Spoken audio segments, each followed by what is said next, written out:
Hi everyone.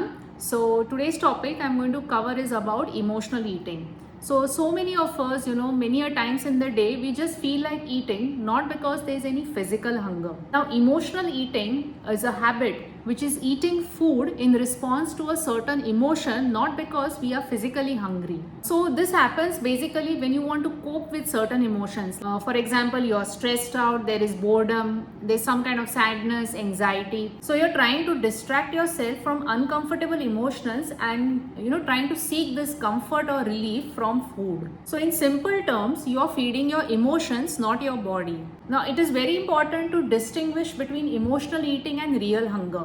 Now in real hunger, it gradually builds up. There are no sudden hunger pangs. Real hunger can be satisfied with any meal. A simple dal rice will also satisfy this hunger. But whenever it is emotional hunger, or you're seeking emotional comfort, always the hunger is specific. It is directed towards specific items. First thing is, it is very sudden and you feel a sudden intense feeling of going and eating something. Secondly, it is craving specific. You will crave for either sweet, salty, or some type of comfort food. Third and the most important thing is that whenever it is real hunger, when you have a meal, for example, it will keep you satisfied for a longer period of time. But when you're eating out of emotions, when you're trying to feed your emotions, this hunger is very short term, which means that it comes back very fast. So it does not keep you satisfied for a long period of time. And because you are having sweet and salty food items, there is a sudden spike and crash in your sugar levels. So what is happening is that you are suddenly feeling again craving for something more. So over a period of time, this becomes into a vicious cycle. Now because you are having an emotion, you are eating something, this gives you temporary relief. Again it sets in a feeling of guilt, and again you are repeating the same cycle. So in today's video, we are basically going to understand how to deal with emotional hunger, or how to deal rather with emotional eating.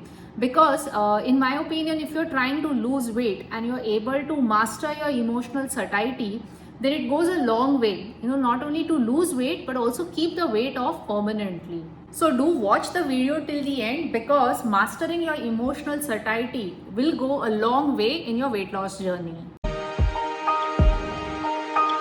So why does your brain force you, you feel it is real, you feel that hunger is real, and why does it force you to eat something? So why do you reach out for a snack the moment you're bored, you're stressed, or you are anxious about something? It is a very unconscious phenomena. You'll just get up, go look out, and whatever comes your way, without giving much thought to it, you will start eating it.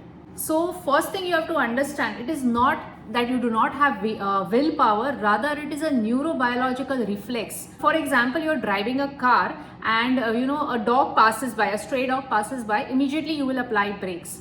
Now that is a reflex action. You did not give much of time to your brain to think that you have to apply brakes. This was a quick action. It did not require thinking, so you did not need the thinking that you have to apply brakes. It just happens instinctively. So similarly, emotional eating is something like that. Here you are basically not applying any thought process. In that moment of time, automatically you are going and you are going reaching out for food. Now why is this happening? This is because your brain is wired in such a way to protect you from any kind of discomfort. So whether it is stress, boredom, whether you're feeling sad, anxious, you're feeling angry about something. So just to provide you comfort, your body goes and seeks out for food. So stress is basically it triggers an internal alarm, and once this alarm is triggered, it goes and looks out for fastest relief. Now the fastest relief that can be given to you is in the form of food. So how do you shift from this? How do you change this reflex, that instead of going and reaching out for food, how do you break this pattern? So in this video, we are going to precisely understand that, because if you break this pattern or you disrupt this pattern, it will really help benefit you. The toughest thing in a weight loss is to avoid the unnecessary eating. So what is the solution to this? The solution to this is giving yourself a 5-second break before you reach out for the food, or rather before you take the first bite. So by doing this, or by taking this 5-second break, you are trying to break this automatic loop. So what happens in this 5-second break? Now in this 5-second break, you are allowing the brain, or rather your thinking brain, to wake up. So what it does is it slows down your impulsive reaction and it allows you to choose and respond. So before we understand more, in detail, how this 5-second, gap can actually bring you out of this loop, let us understand why stress is causing you to eat more than you need.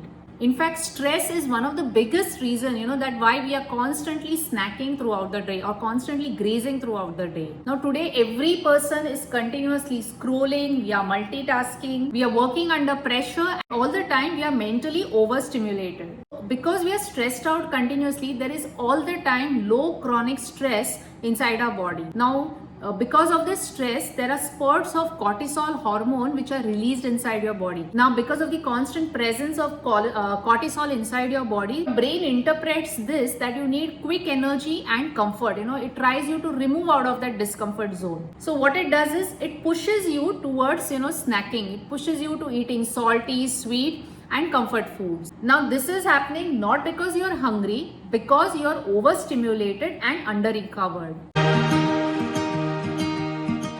Now this is very important. You have to understand the difference between biological hunger and emotional craving. Now biological hunger will build gradually. Whenever you get this kind of hunger, that is real hunger, you are open to eating anything. And most of the times you will look out for healthy meals, foods that are very normal. This biological hunger is usually felt in the stomach. Now in contrast, emotional craving, or even it is called as mouth hunger, the hunger is restricted to your mouth. This is sudden and urgent, and it is very specific.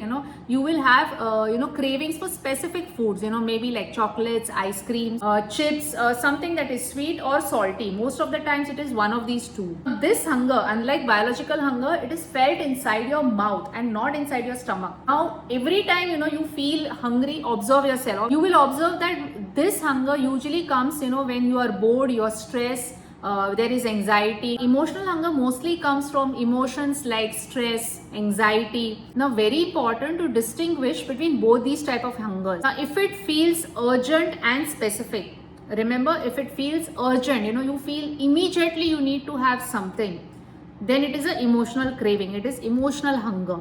Also, if it is specific, you feel specifically you want to eat chocolate, ice cream, or you want to eat something salty like chips, now that is an emotional hunger. So it's very easy to distinguish. Biological hunger is very slow, so it comes very gradually. So whenever you experience something like this, know that it is an emotional, your body is trying to deal, and it is not hunger. So whenever this type of hunger comes in, the emotional hunger, you feel it is uncontrollable. You feel it very urgent. You feel you have to have something now. You need to eat something now in order to overcome this feeling. Every time there is a negative emotion, there is stress, boredom, anxiety, there is a discomfort inside your body.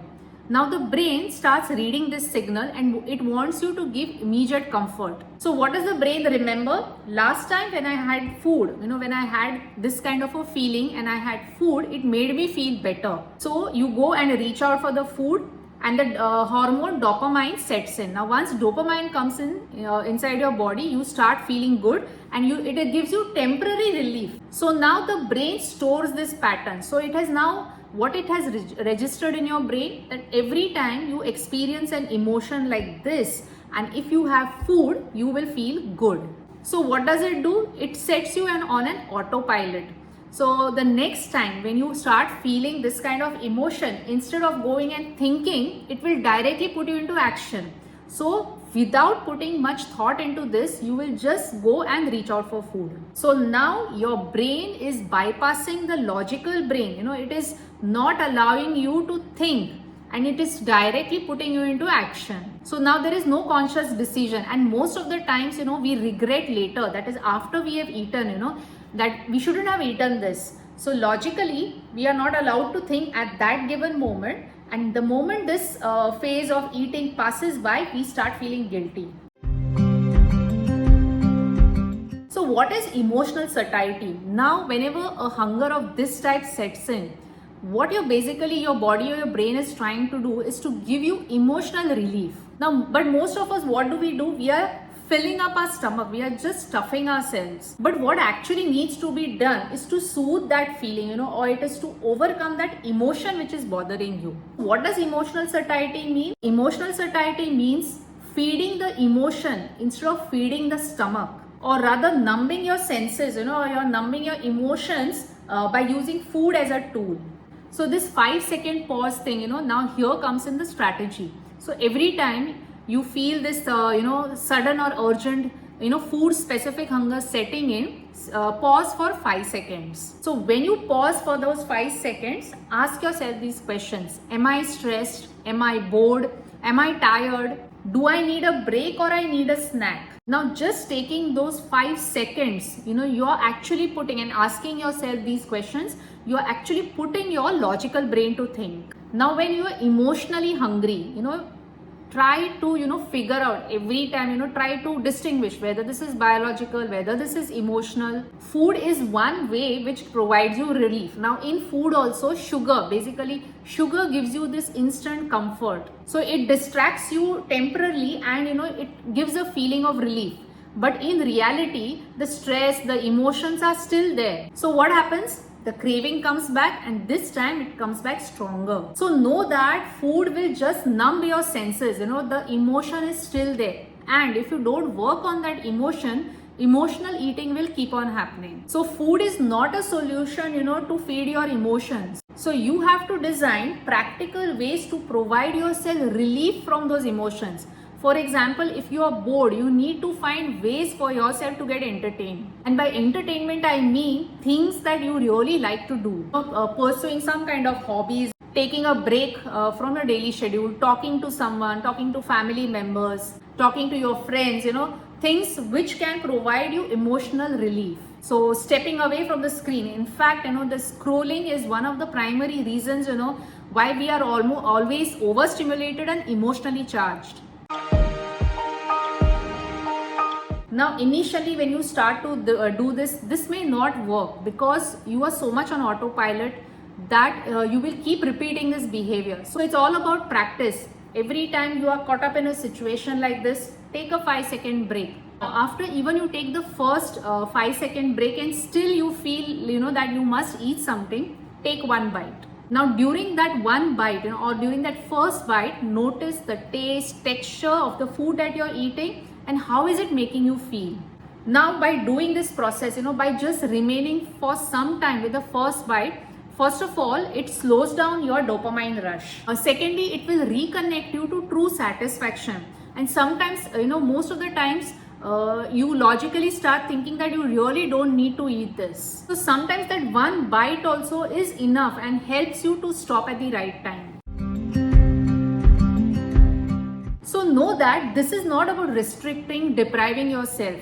Now here it is about making conscious decision, being aware in the moment. So every time you feel the need to eat, you stop, pause and reflect whether you really need to eat. Is this biological hunger or is just an emotional craving? This is about, saying to yourself, I'm choosing to eat this, or I'm not choosing to eat this, or rather I'm not choosing to eat this right now. This will shift you, from guilt, overeating and repeat patterns of emotional eating. And the most important thing is it builds self-trust.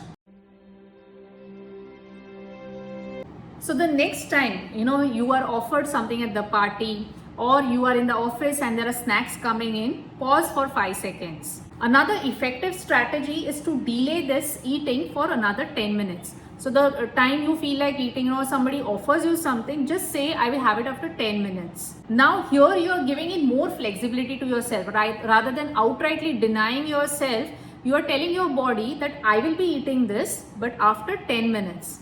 And most probably after 10 minutes, if it is not a biological hunger, you will not feel like eating it.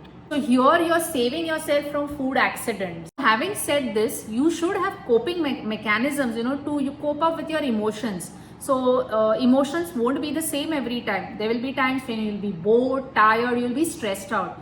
Now, if you don't have alternative coping mechanisms, The most easiest one is to eat food. So have some non-food coping mechanisms ready, or rather non-food coping tools. It could be like, you just get up and go for a small walk, for about 2 to 5 minutes. Go and drink water. Most of the time this helps because if we are thirsty, we cannot differentiate between this signal. Go outside the house, and try not to enter the kitchen. Do a little bit of stretching, this also helps. Now, if you do feel, in spite of doing all this, still you will not be able to control your hunger, or you will not be able to control yourself, keep some healthy, smart options ready. For example, you could keep fruits, dry fruits, nuts, or any other type of healthy snacks. So the key is to start simple. So first step you can do is, practice this 5-second break. So the next time you're triggered by some urgent, specific hunger, start implementing these steps. So that every time you do this, your brain will be automatically rewired again, not to reach out to unwanted snacking. See, it is more about awareness rather than perfection. The more number of times you practice this, it will become an ingrained behavior. Now it will become autopilot. So over a period of time, your cravings will reduce, there will be more control coming in. So emotional eating will lose its power over you. So most of the times it's kind of an automatic habit which has happened over the years. So to break this habit, try implementing these techniques that I have, suggested in the video today. So the 5-second pause technique, it is a very powerful mechanism which will help you to reconnect with food or improve your relationship with food for the better. So stop feeding your emotions, try to resolve them. So the next time you're reaching out or opening your fridge, looking out for some food, pause for 5 seconds. Because the moment you stop, you pause and you reflect. And in that small gap, you will choose. So master your emotions and food will stop controlling you. Know that the problem is not food. It's the moment you did not pause. 5 seconds. That's all it takes to change your relationship with food. I hope you liked today's video. Take good care of yourself. Bye-bye.